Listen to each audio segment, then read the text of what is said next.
तो आज के लेक्चर में we are going to talk about incircle and incentre and the formula related to it.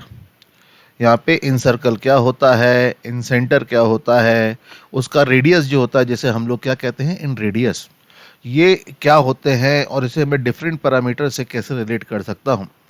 तो इसके लिए अगर आप ध्यान से देखें तो मैंने आप लोगों को यहाँ पे दिखा रखा है कि एक डायग्राम बना रखा है जिसमें एक सर्कल है, ठीक है। तो what is the in circle, the circle centre of a circle inscribed in the triangle which touches all the sides internally. it is only it is only point which is equidistant from the three sides. in center इकलौता एक ऐसा point होगा जिसका distance तीनों side से क्या होता है, इक्वल होता है। आप डायग्राम में देख रहे हैं कि जो इन सेंटर आई है उसका डिस्टेंस कहाँ से, आई ई, आई डी और आई एफ, ये सब के सब रेडियस के बराबर है। तो all the three sides will be equidistant. ये जो फिगर बना है, इस फिगर को अगर आप ऑब्जर्व करेंगे, ये हम लोगों ने कोऑर्डिनेट ज्योमेट्री में भी बात करी थी, इन सेंटर में की, तो वहाँ पे भी कोऑर्डिनेट ज्योमेट्री में कई जगह पे इसका यूज आता है। तो इन सेंटर पे अगर आप ऑब्जर्व करोगे तो इन सेंटर बेसिकली क्या होता है, it is the point of concurrency, ठीक है। It is what, it is the point of concurrency of internal three internal angle bisector. In centre is point of concurrency of three internal angle bisectors। मतलब अगर मैं एक angle bisector बनाऊं AP, दूसरा angle bisector बना BQ और तीसरा angle bisector बना CR इन द फिगर, तो ये तीनों के तीनों एक ही पॉइंट से पास कर रहे हैं, I that is called as incentre, ठीक है। इस कारण से एंगल बाइसेक्टर थ्योरम का भी यहाँ पे यूज आएगा। एंगल बाइसेक्टर थ्योरम क्या कहता है कि angle bisector divide the opposite side in the ratio of adjacent side, ठीक है। तो मतलब यहाँ पे जो, जैसे अगर आप देखो एंगल बाइसेक्टर इंटरसेक्ट करा P पे, तो BP इज टू PC का रेशियो हो जाएगा AB इज टू AC। अब AB साइड किसके बराबर होती है, that is equal to C, तो ये C इज टू B होगा, ठीक है। इसी तरह से यहाँ पे अगर आप देखोगे AQ is to QC, AQ is to QC जो रहेगा, मैं इसको थोड़ा करेक्शन कर देता हूं, AQ, तो AQ इज टू CQ ये जो दे रखा है आपको, देख रहे हो कि क्या रेशियो दे रखा है, यहाँ पे CQ is to AQ, that is BC is to BA। तो BC is what, A and BA is what, C, तो ये A इज टू C का रेशियो होगा, ठीक है। और RA is to RB, RA is to RB की बात करें तो RA is to RB will be ratio B is to C, ठीक है। तो ये इंटरनल एंगल बाइसेक्टर थ्योरम जो था, इसका यूटिलाइजेशन यहाँ पे हमें जरूरत पड़ता है। दूसरी एक चीज और देखिए कि नीचे जो लिखा हुआ है, अगर हम देखें कि ये जो तीनों साइड्स हैं एक तरह से टेंजेंट हो गई थी इन सर्कल पे, तो length of the tangent drawn from external point are of equal length, तो वो इक्वल लेंथ के होंगे। तो इस कारण से हम लोग क्या बोल सकते हैं कि AE is equal to AF, BD is equal to BF and CD is equal to CE, ठीक है। ऐसा हम लोग देख सकते हैं, ये फिगर में यहाँ पे जो है वो आप उससे आराम से ऑब्जर्व कर सकते हैं, ठीक है। तो अब हम लोग क्या करते हैं, यहां से रिजल्ट निकालते हैं। मैं अपना वीडियो यहां से हटा रहा हूं, ठीक है। अभी अगर आप देखोगे तो यहाँ पे क्या कैसे आएगा, सबसे पहले देखिए कि याद होगा हम लोगों ने बात करी थी सेमी पेरीमीटर की, ठीक है। तो twice of S will be the perimeter which is equals to AB plus BC plus CA, ये हो जाएगा। तो AB को हम लोग यहाँ पे क्या कर सकते हैं कि यहाँ पे ये जो AB लेंथ है, ठीक है, AB लेंथ को हम लोग लिख सकते हैं AF प्लस BF, ठीक है। BC को वही रहने देते हैं एज इट इज, ठीक है, प्लस CA लेंथ को हम लोग लिख देते हैं AE प्लस EC, ठीक है। लेकिन AF is equal to, AF की वैल्यू किसके बराबर है, AF is equal to AE। तो अगर AF AE के बराबर है तो AF और AE, तो हम इसको जगह लिख देते ट्वाइस ऑफ AF, ठीक है, plus now BF length is equal to BD length, ठीक है, B F is equal to B D. और ये जो आपका ईसी लेंथ है, ये EC length can be written is equal to C D length plus B C. ठीक है, तो ये twice of A F plus B D plus C D क्या हो जाएगा, बी सी, और प्लस बी सी ऑलरेडी था, तो देख रहे हो ये ट्वाइस ऑफ एस, ठीक है, ट्वाइस ऑफ एस की वैल्यू जो आएगी वो क्या हो जाएगी, twice of F S will be equal to twice of A F plus twice of B C is what, A. तो देखो टू सब जगह से हट जाएगा, तो ए एफ की वैल्यू कितनी आ जाती है, एस माइनस ए। ठीक है, तो इसका मतलब क्या हुआ कि जो ए एफ लेंथ होगा, दिस लेंथ, ये फिगर में जो आपको दिख रहा है ये एस माइनस ए होगा। तो ये मतलब वर्टेक्स ए से length of tangent is S minus A, vertex B से जो लेंथ होगा तो सिमिलरली सिमेट्रिकली क्या होगा, एस माइनस बी, और वर्टेक्स सी से जो डिस्टेंस होगा वो एस माइनस सी हो जाएगा। ठीक है, ये एक रिजल्ट हम लोग यहाँ पे बात करते हैं, इससे हम लोग आगे के फॉर्मूले निकाल पाएंगे। ठीक है, तो this is the how we start the things. ठीक है, ओके। अब देखिए यहाँ पे सबसे पहली चीज, सबसे टाइप की जो फॉर्मूला था कि एरिया ऑफ ट्राइंगल। ठीक है, एरिया ऑफ ट्राइंगल की अगर हम लोग बात करते हैं, area of triangle A B C, तो ट्राइंगल ए बी सी को मैं तीन एरियाज में डिवाइड कर सकता हूं, area of triangle I B C plus area of triangle I C A plus area of triangle I A B. ठीक है, दिख रही है यहाँ पे, अगर मैं इसको यहाँ पे शेड कर देता हूं, देखिए ये वाला एरिया एक, ठीक है, इसी तरह से फिर आप ये देखो कि एक एरिया ये वाला हो गया, ठीक है, और एक एरिया हम लोग इसी तरह से फिर ये वाला भी बोल सकते हैं कि देख रहे हो ये वाला एरिया। तो ये तीन एरियाज का क्या है, सम है। लेकिन आई बी सी में अगर आप ऑब्जर्व करो तो एरिया का फॉर्मूला क्या था, हाफ बेस इंटू एल्टीट्यूड। तो यहाँ पे बेस हो गया बीसी और एल्टीट्यूड कौन हो गया, आर।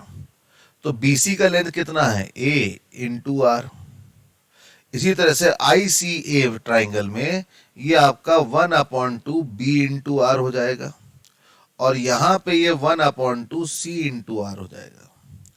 तो आप देखिए कि यहां पे इसको मैं a plus B plus C by two whole into R लिख सकता हूं, delta.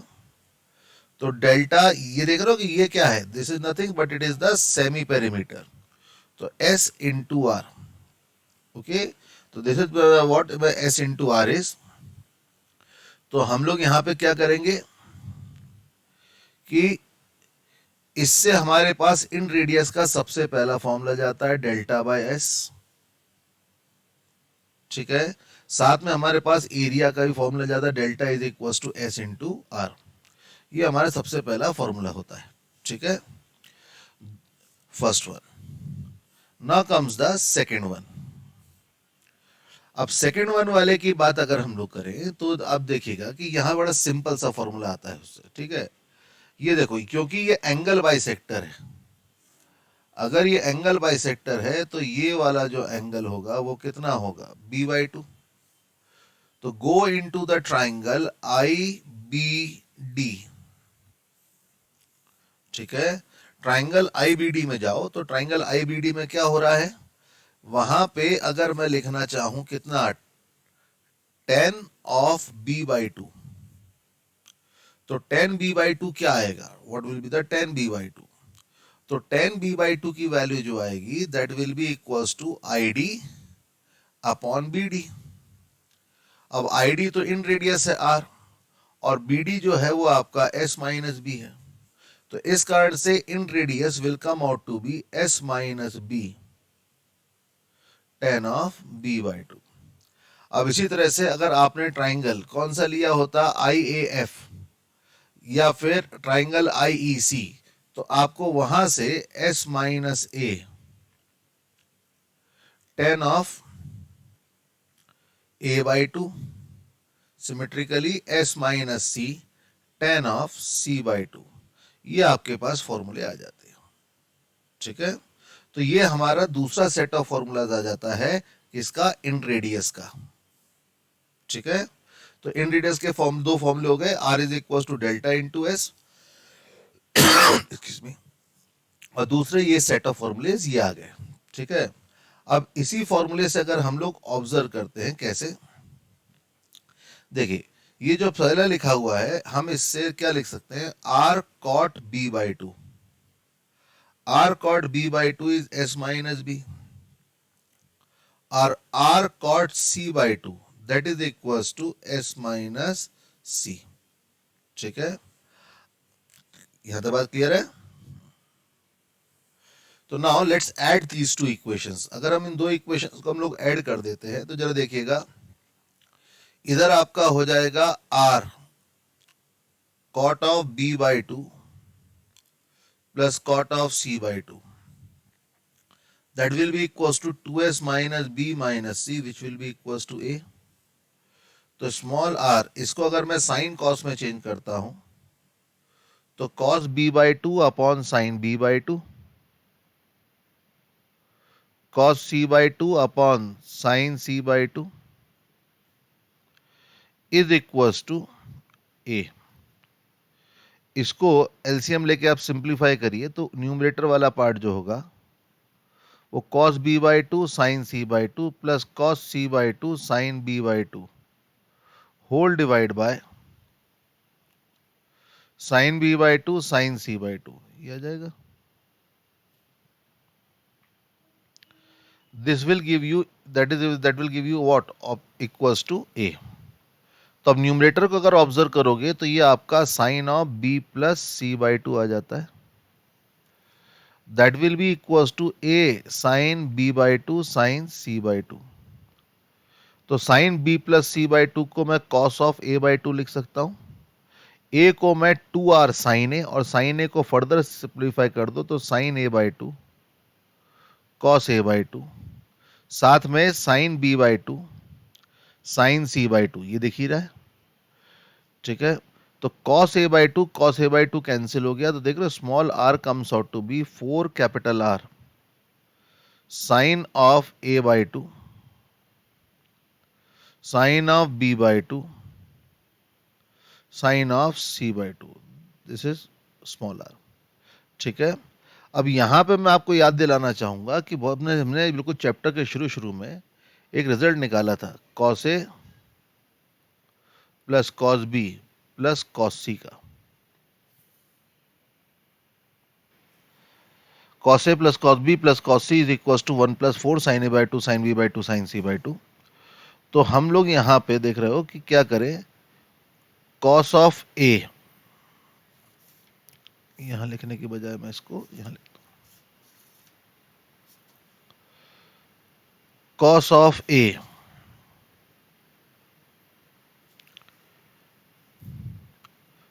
Plus cos of b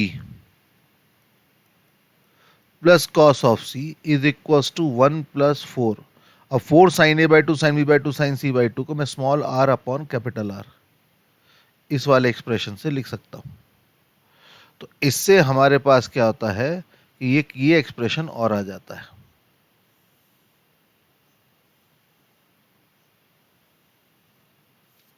ठीक है, तो this is the formula number 3, और ये याद रखना कि ये this is a very important manipulation.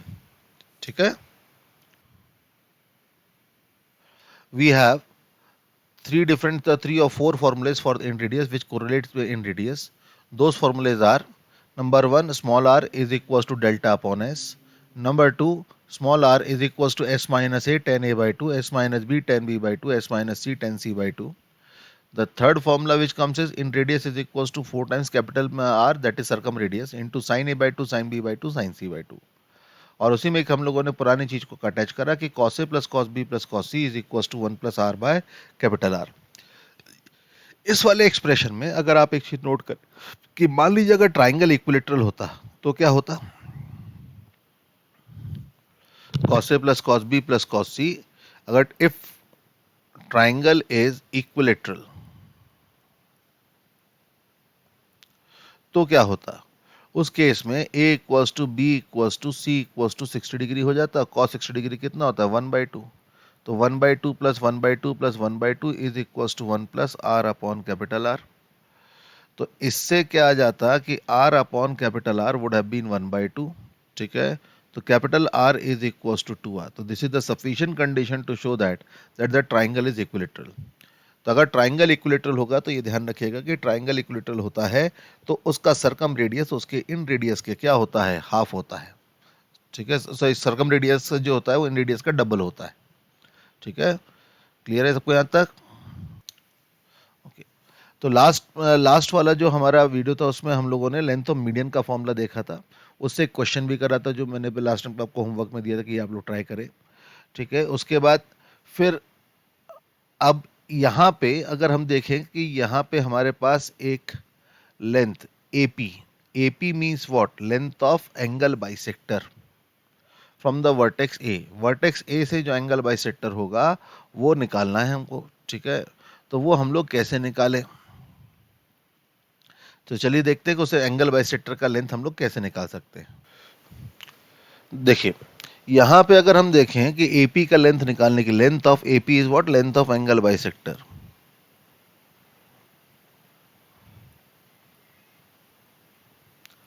तो लेंथ ऑफ एंगल बाइसेक्टर निकालने की देखिए कि triangle ABP plus area of triangle APC, ये एरिया ऑफ ट्राइंगल ABC आएगा। ठीक है, तो एरिया ऑफ ट्राइंगल ABP कितना होगा कि इसको मैं किन्हीं दो एडजेसेंट साइड, तो कौन कौन सी, AP और AB, तो AB into AP into sine of angle between them, इनके बीच के एंगल का साइन, तो वो कौन हो जाएगा, साइन ऑफ A/2। तो ये वाला एंगल भी A/2 होगा, ये A/2 है तो ये भी A/2 होगा। तो APC वाले केस के लिए 1/2 AC into AP into sine of A/2 is equal to delta, ये आ जाएगा। ठीक है, इसको हम लिखना चाहें तो 1/2 AB into AC into sine A, ये भी लिख सकते हैं। तो ये आपका हो जाएगा 1/2, AB का मतलब हो गया कितना, C into AP sine of A/2 plus 1/2 B into AP into sine of A/2। इसको 1/2, AB का मतलब हो गया C, AC का मतलब हो गया B, sine A is to sine A/2 cos of A/2। तो 2 कैंसिल हो गया। ठीक है, साइन A/2 और साइन A/2 ये आ गया। ठीक है, तो this will give you what, B plus C/2 is equals to BC, और यहां पे क्या आएगा, AP, तो BC कॉस ऑफ A/2। ठीक है, तो इससे अगर हम लोग AP की वैल्यू निकालें तो AP की वैल्यू आ जाती है 2BC upon B plus C cos of A/2। This is the value of what, length AP। तो angle bisector of the vertex A will be equals to what, harmonic mean of the adjacent side. ठीक है, जिस angle को bisect कर रहा है उस angle का बाइसेक्टर जो होगा वो दो, जिस एंगल को बाइसेक्ट कर रहा है उसके एडजेसेंट साइड कौन कौन है, ए के केस में B और C, उनका हार्मोनिक मीन, तो 2 times BC upon B plus C cos of A/2। Symmetrically अगर हम यहाँ पे बात करना चाहें किसकी, BQ की, तो BQ will be equals to, BQ length के एडजेसेंट साइड कौन है, A और C, तो 2AC अपॉन A plus C cos of B/2। ठीक है, और इसी तरह से CR लेंथ निकालेंगे तो वो आपका क्या हो जाएगा, 2AB upon A plus B cos of C/2। This is the formula for the length of angle bisector. Come use होता है लेकिन कुछ ऐसे टिपिकल क्वेश्चन में इसका यूज किया जा सकता है। ठीक है, तो we can also talk about the length of the vertex from the incentre. In the triangle IVD we can say that cos of, sine of B/2 will be equals to what, I D that is R upon कितना हो जाएगा आई B. ठीक है, तो इससे देख रहे हो कि आई बी की वैल्यू जो होगी वो आपकी r cosec B by two आ जाएगी। तो वर्टेक्स बी की जो डिस्टेंस है वो r cosec B by two आ रही है। तो वर्टेक्स सी का डिस्टेंस क्या आएगा, r cosec C by two, और वर्टेक्स ए का जो डिस्टेंस आएगा वो हो जाएगा r cosec A by two. ठीक है, नॉर्मली सजेशन ये रहता है कि जितने भी आपके कैसे फॉर्मूले निकल रहे हैं उनको एक पेज में आप लिख के रखें और अपने सामने के ऐसी जगह रखें कि या तो उस पेज को उस कॉपी में रखें जिसको जब आप सॉल्व कर रहे हो इनके क्वेश्चंस तो आप वहाँ पे आपको मिल जाए, या फिर अपने अपना जो स्टडी टेबल है उसके सामने आप लोग इसे क्या करें, चिपका के रखें। ठीक है, उससे क्या होगा कि उससे ये फॉर्मूले इतने थोड़ा भी ज़्यादा हैं, ठीक है, और भी ज़्यादा आते जाएंगे। तो जब ये फॉर्मूले और ज़्यादा आएंगे तो आपको ध्यान क्या करना रखना है कि जितना आप इन्हें यूज़ करोगे, जितना आप प्रैक्टिस करोगे, ठीक है, उतना आप लोगों को वो फॉर्मूले याद होते जाएंगे। इन्हें रट्टा मारने बैठोगे तो भूल जाओगे, इन्हें यूज़ करते करते अपने आप याद हो जाएंगे। जैसे याद करो कि शुरू में जब हम लोग साइन रूल कोसाइन जैसे ये simple sine theta cos theta के फॉर्मूले याद कर रहे थे तो याद ही नहीं होते थे, बहुत सारे लगते थे, लेकिन अब याद हो गए ना यूज़ करते करते। तो वही वाली चीज़ है, थोड़ा यूज़ करते करते ये चीज़ें याद आ जाती हैं। ठीक है, दूसरे एसओटी की तरफ में जाके कई लोगों का ये हो जाता है, एक तो ज्योमेट्री ज्योमेट्री से लोगों की वैसे ही डर लगता है। ठीक है, दूसरा ये जेई मेंस में नहीं आता, ये जेई एडवांस में आता है, तो लोग बाग इसके बारे में थोड़ा सा और कैजुअल हो जाते हैं। लेकिन अंडरलाइंग वे में इसका कई जगह पे कोऑर्डिनेट ज्योमेट्री में, वेक्टर में, कहीं पे भी इसका यूज हो सकता है। ठीक है, तो तो इस कारण से खुद से डरो मत, इसी कारण अपना आराम आराम से बात कर रहे हैं। ठीक है, चलिए, तो इस तरह से हमारा क्या बात हो गई कि इन समय इन सेंटर का क्या क्या रहेगा। ठीक है।